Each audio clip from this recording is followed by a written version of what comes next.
Radio Télé Émergence. C'est Radio Télé Émergence.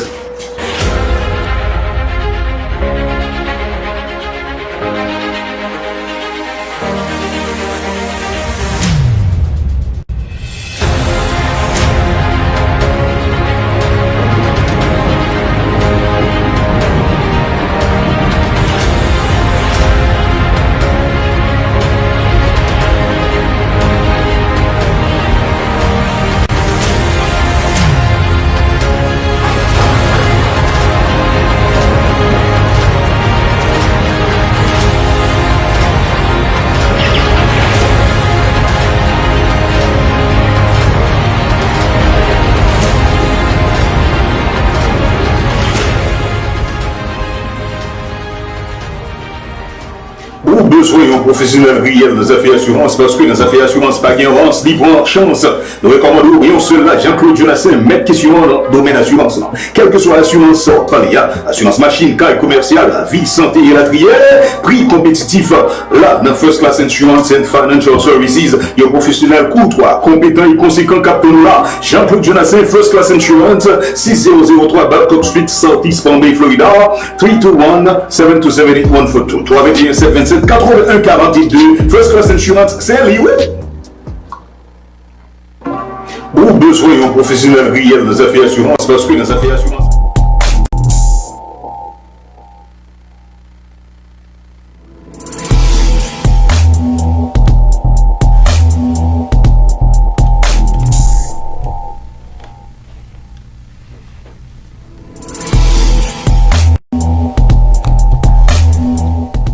Hey everybody, how you all doing? Happy Father's Day to those of you out there that are fathers, those of you that are not biological fathers out there, those of you that have stepped in to fill in the gap for someone that's in need, whether you've mentored, you've helped develop, you've helped some child along the way and been some type of positive influence in their lives. This day is for you as well. I want to say, congratulations to all the new fathers that are out there. Also, our fathers in the past that have been there for the longest, the uncles, the cousins, the brothers, the grandfathers, all of you, you all have, I want to tell you all, congratulations on a job well done. We need you all out there. We need to all be together and stand in unity as we help to build our youth and help to develop them. I want to, a couple things I want to talk about. First of all, I'm glad to be back here. I've been traveling quite a bit.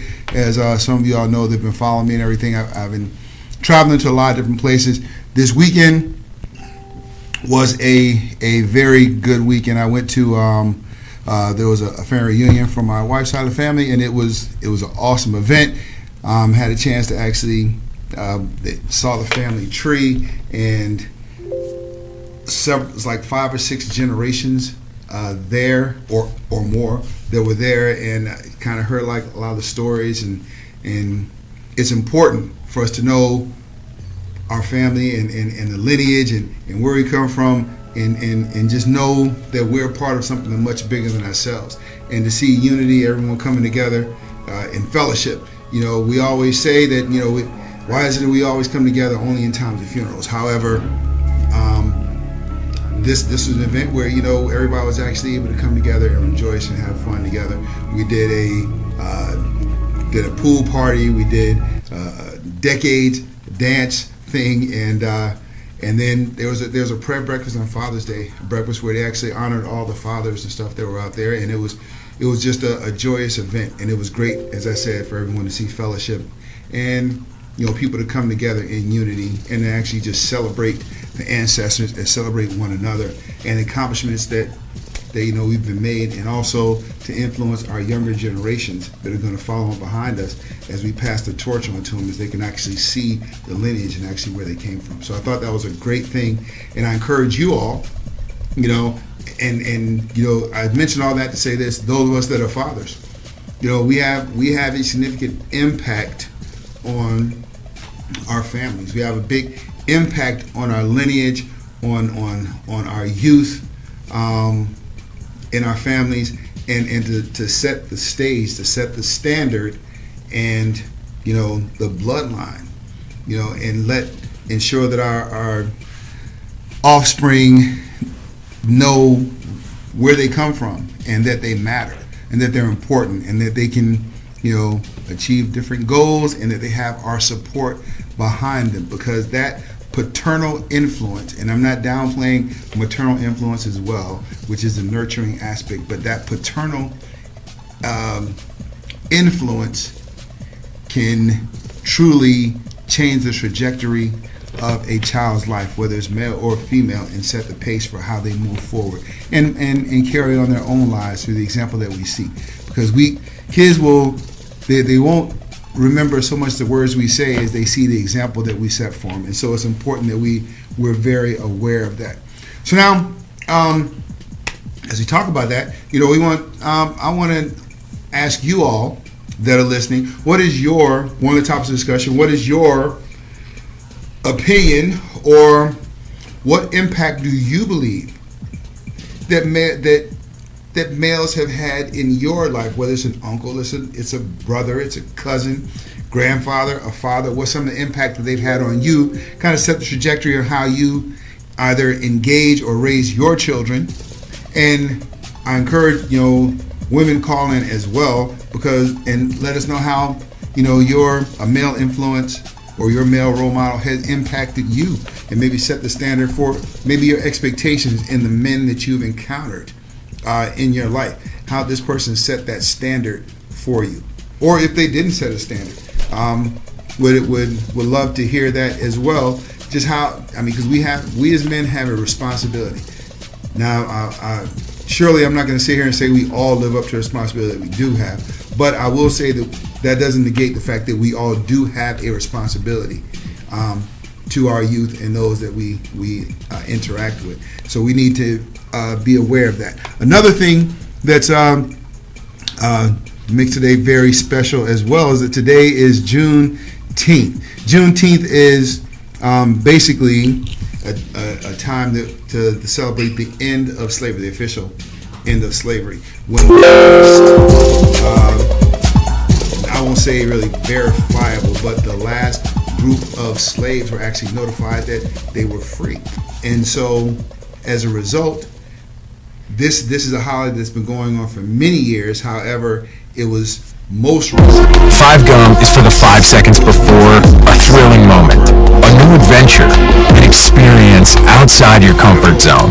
Holiday to where as the clock ticks, you recharge, restore, and get ready for life on a whole new level. With bold flavors like cobalt peppermint and rain spearmint, 5 Gum is preparing to dive into the unfamiliar and beyond. Life happens in 5. Tap the banner to learn more.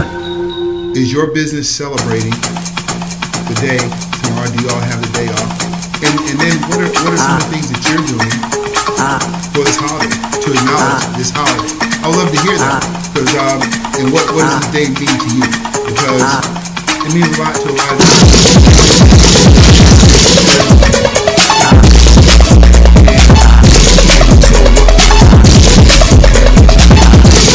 during this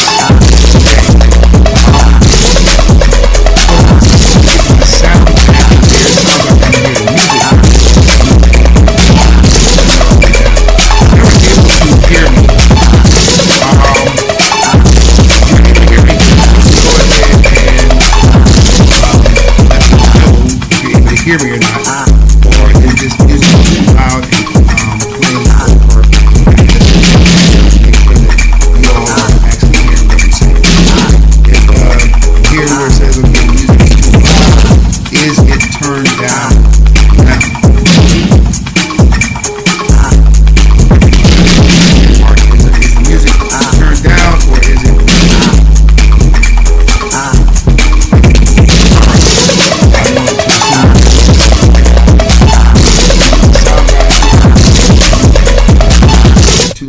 weren't able to hear me? Okay, are we good? All right, so now as we talk about Juneteenth as well, another topic that comes in discussion, and I think we need to talk about it. Let's talk about reparations. As people talk about reparations, it's been a topic of discussion for many years. And when we speak of reparations, it's talk of people of color, African Americans, being compensated for the many years of enslavement, being reimbursed or compensated for the labor that the free labor that was enacted or we were made to perform. Our ancestors were made to perform for many generations. So now, as we talk about reparations, maybe a thing that we need to think about is what does reparations look like?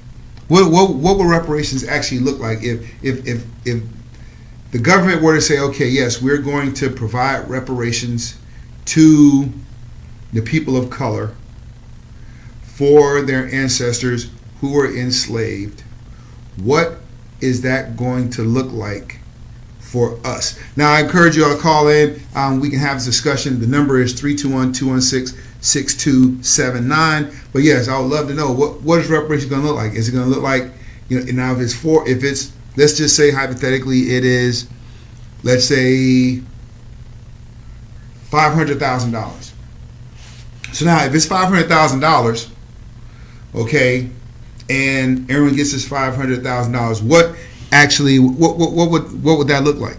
What would that look like as far as us getting $500,000? What would we do with this money? What would you do with $500,000? They decide we're going to give this to everyone as payback or as reparations for the slavery of your ancestors. What is that going to look like? And what is that going to look like to you? What does reparations look like, period? And how do you, because a question that would also come to mind is, how do you compensate for those generations of free labor? How do you compensate for that? What would be an adequate compensation? What is it going to look like? And what would we do with it? Because and what would be the repercussions or the backlash from that? And are we as a people, are we as a people ready for that? Are we as a people ready for that? And if we are, I like to have that discussion. And if we're not, let's have that discussion too. Are we not? Why are we not ready for that? Or what? Maybe it's not $500,000. Maybe it's putting money into our communities. But then, how do we determine which communities those are? How do we determine who gets reparations, who doesn't get reparations? Are they going to go by? Will they go by the lineage of father and the bloodline, or would they go through the lineage of the mother, or a combination of both? How would they do that? How do you make that determination? Call in. Number is 321-216-6279. I love to hear. But the things we're talking about, of course, Father's Day. Let's talk about some of the impact, the importance of fathers. The importance. How important are we? We as men of color and fathers, a lot of times in general, arguably get a bad rap. It can arguably be said that it's self-inflicted. It can arguably be said that we just get a bad rap. We're seen as the person that's there, but not really of as significant importance. And so we need to maybe talk about those things. I got a call coming in. Hold on. Okay, who I have on the line here? Got your favorite DJ, Slim. Okay, hold on a second. Let me see if I can turn you up, Slim. Go ahead. Yeah, can you hear me now? Okay, I can hear you, Slim. All right. So now we're talking about fathers, and I know we talked a couple weeks ago. We talked about fathers, and we talked about the impact of fathers, things like that. But today on Father's Day, right? Right. Dads' lives matter. Dads' lives matter. We have, but we as men, a lot of times, arguably, we get a bad rap, and it can be said that it's self-inflicted. Because a lot of us don't step up to the plate and do the things that we're supposed to do. And again, arguably, society would have you believe that those folks that don't stand up, those are the ones that are what's seen in the media, not those that are out there putting in the work every day, that's actually making the influence, making the impact, doing the things that are supposed to be done. right? So now, Right. now that's one thing we're talking about, and what does that mean to us?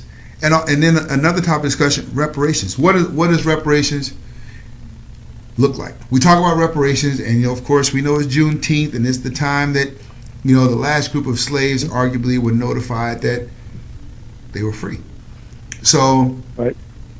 as response to that, it's a celebration. So June 19th becomes Juneteenth, and this is the holiday that's celebrated. So now, some companies still don't acknowledge the holiday. Some companies still, some companies do, some companies don't. Some companies, they let the employees take it off, but they have to use their own sick day or something, but it's not recognized like as a national holiday, or a day like Christmas or New Year's where everybody's off, right? Or Thanksgiving where everybody's off. So, what's your opinions on some of those? Okay, so let's break it down. So before we start talking about the look of what reparations would look like, let's define it. And I did some study on this last year. And I wanted to, first off, there's three words that stand out. Reparations itself. Okay. In the Bible speaks of recompense, which sounds just like reparations, just spelled a little different. Okay. And inheritance. These three words, the definition of them, if you look them up, they're all three saying the same thing. They're worded differently, but they pretty much tell you the same story. Like recompense says, simply means to give back in return. And that is part of the definition of recompense. Okay. That God himself said he will hold a recompense on those who did wrong to his chosen people. So unpackage That's that. Chosen people. So what do we mean? Chosen people of the Israelites. Okay. Now, when you look up reparations, it's also saying the same thing. So it's saying the act of making amends, offering or giving satisfaction for a wrong or injury, something done or given as a means of satisfaction. And that's a hard way of looking at it. And then you got inheritance. Inheritance is pretty much saying the same thing. Something that is or may be inherited, properly passed at the owner's death to the heir or those entitled to succeed legacy. So let me break it down to you. We don't need to call it in reparations. Let's call it inheritance.